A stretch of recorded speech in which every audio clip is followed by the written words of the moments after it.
Habari na karibu kwenye video ya mafunzo iliyoandaliwa na AI ya Blue Ventures. Hapa tutakutambulisha kwenye mfumo wa data za uvuvi na ukusanyaji, usimamizi na uonyeshaji wa data hizi. Lengo letu ni kuweka jamii za wavuvi na wasimamizi wa rasilimali za baharini katikati ya data zao. Tunaweza kufanikisha hili kwa kuunda mfumo wa data kwa kila eneo kulingana na mahitaji ya jamii za wavuvi, huku pia tukidumisha vipengele vya msingi sawa kwa washirika wote. Mfumo huu uliundwa kurahisisha ukusanyaji wa data na kufanya usafishaji wa data kuwa rahisi na bora zaidi. Hatimaye data hizi za uvuvi zinaweza kuonyeshwa na kushirikiwa na jamii kwa haraka zaidi. Data inapatikana kwa urahisi na inaweza kupakuliwa kutoka kwa dashibodi ambapo uchambuzi na ripoti za kiotomatiki zinapatikana kwa mipango ya usimamizi wa baharini kwa jamii.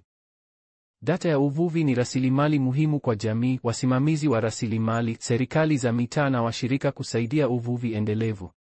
Data hizi zinaarifu mipango ya usimamizi na maamuzi, zinaimarisha juhudi za utetezi na hutoa njia ya usimamizi wa uvuvi unaoongozwa na jamii, haki za uhakika wa chakula na ujumuishwaji wa kifedha. Usimamizi wa programu pia hutumia data hizi kwa ajili ya kuongeza kasi na kujifunza kwa ndani. Data hukusanywa na KoboCollect na kutumwa kwenye hifadhi data. Habari mpya lazima ithibitishwe. Data zilizothibitishwa hurekebisha faili za marejeo zikisaidia kudumisha majina sanifu. Lengo ni kutoa uchanganuzi na uonekanaji wa data safi na bora kwa washirika wetu. Kutumia mfumo huu tunaweza kuhakikisha viwango vya ubora wa data kwa kufuatilia na kutathmini kihistoria, sasa na baadaye kwa mpangalio. Mfumo huu unahakikisha data ni sahihi, kamili na imesawazishwa katika mpangilio sawa. Ushiriki wako katika mchakato wa uthibitisho wa data husaidia kuzuia urudufishaji na kuhakikisha uadilifu wa data inayokusanywa. Data inamilikiwa na wavuvi na wanunuzi. Blue Ventures itahakikisha faragha ya data zao za kibinafsi. Washirika wote watapata data zao kupitia dashibodi. Jukwaa la data la pamoja ni jitihada ya pamoja na linamilikiwa na kila shirika ambalo linachangia data. Blue Ventures inasimamia jukwaa la data la pamoja. Kila shirika linalochangia lina nafasi ya kutoa maoni juu ya muundo na maudhui ya jukwaa la data la pamoja.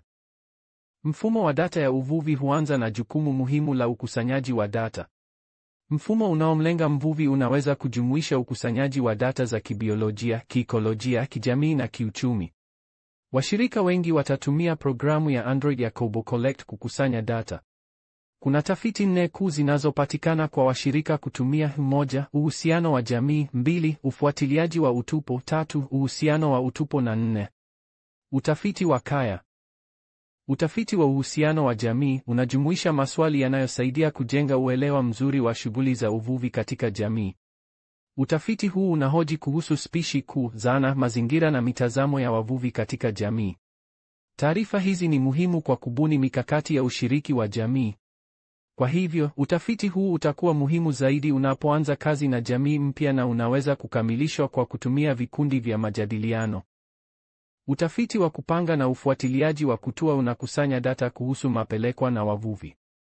Utafiti wa ufuatiliaji wa kutua, unaofanywa kila siku, hukusanya taarifa muhimu kama aina za samaki, uzito, idadi na bei.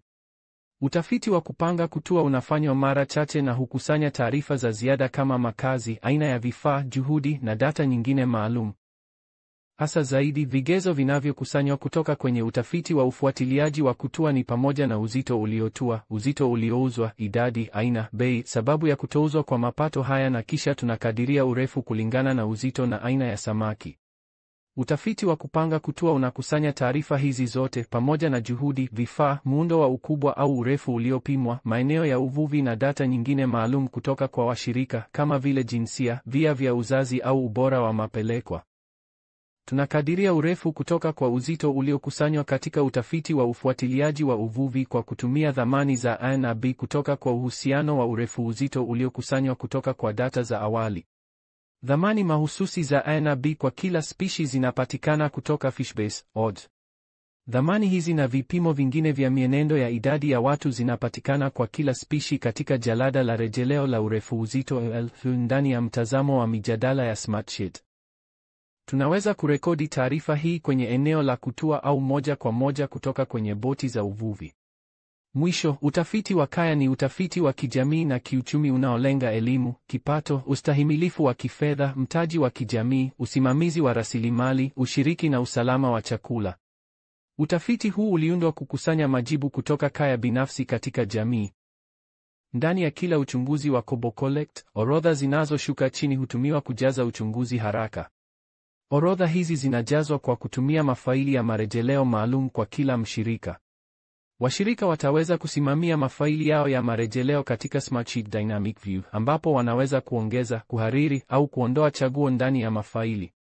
Ikiwa jina au spishi mpya bado haipo, wakusanyaji data wana chaguo la kuongeza hii kwa mikono katika uchunguzi. Onyo pia yapo kwa bei, uzito na urefu.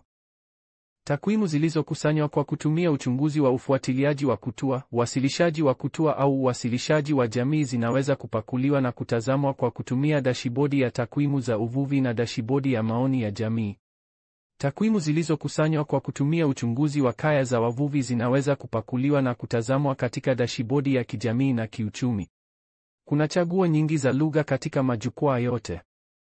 Kwa maelezo ya ziada kuhusu tafiti za ukusanyaji wa data unaweza kutembelea mwongozo wa mfumo wa data na kukagua mwongozo kamili. Viungo vya Smartsheet Dynamic View ambapo faili za marejeleo na uhakikisho zinapatikana, pamoja na viungo kwa kila dashibodi vinapatikana pia hapa. Sasa tutaleta dhana kadhaa za usimamizi wa uvuvi na viashiria vya utendaji vinavyotegemea uvuvi vinavyotumika kwenye dashibodi ya data. Lengo la hatua za uhifadhi na usimamizi wa uvuvi ni kulinda, kurejesha na kukuza afya na uimara wa muda mrefu wa uvuvi. Mikakati ya kawaida ya usimamizi ni pamoja na ulinzi wa makazi, kama vile maeneo ya ulinzi wa bahari, kufungwa kwa nyakati au vipindi, viwango vya chini vya ukubwa na mgao wa uvuvi wa mtu binafsi. Ni muhimu kutumia mbinu inayozingatia mfumo wa ikolojia na aina nyingi katika mikakati ya usimamizi wa baharini. Samaki wa kijivu wazima huishi kwenye miamba ya matumbawe, mabuu husafiri kwenye safu ya maji, na wanapokomaa huenda kwenye mikoko na makazi ya majani ya baharini. Spishi za baharini zinaathiriwa na makazi na spishi nyingi zinazotenda kama wanyama wanaokula au mawindo. Takwimu zinazotegemea uvuvi ambazo hukusanywa kutoka kwa data za kutua zinaweza kutumika kuhesabu viashiria vya utendaji kama vile kitengo cha juhudi za kukamata au CPUA. Tunaweza pia kuchunguza idadi ya samaki wa kijiji au urefu wa wastani wa spishi na jinsi mambo haya yanavyoweza kubadilika kwa muda. Viashiria vingine ni pamoja na samaki waliokomaa wanaoamuliwa na urefu wa spishi wakati wa kukomaa na muundo wa spishi, ambao unachunguza utofauti na wingi wa spishi katika samaki hao. Ndani ya mfumo wa data tunaweza kuhesabu CPUA kama kilogramu kwa safari, ambapo uzito wa samaki wote waliotua unajumlishwa na kugawanywa kwa jumla ya idadi ya safari. Kila safari inatambulishwa na uwasilishaji au ID ya safari na inawakilisha samaki waliorekodiwa kutoka kwa mvuvi mkuu. Mwisho, ni muhimu kutambua kuwa vipengele vya mkakati wa usimamizi wa uvuvi mdogo uliofanikiwa ni pamoja na usimamizi shirikishi na kuwezesha, huku washikadau mbalimbali wakifikia makubaliano juu ya malengo na kuwapatia wavuvi data wanayohitaji kufanya maamuzi. Maarifa ya kisayansi yanakamilisha maarifa ya kiasili ya mazingira ambayo yanapounganishwa yanaweza kutumika kutoa mwongozo wa tafsiri ya data na usimamizi.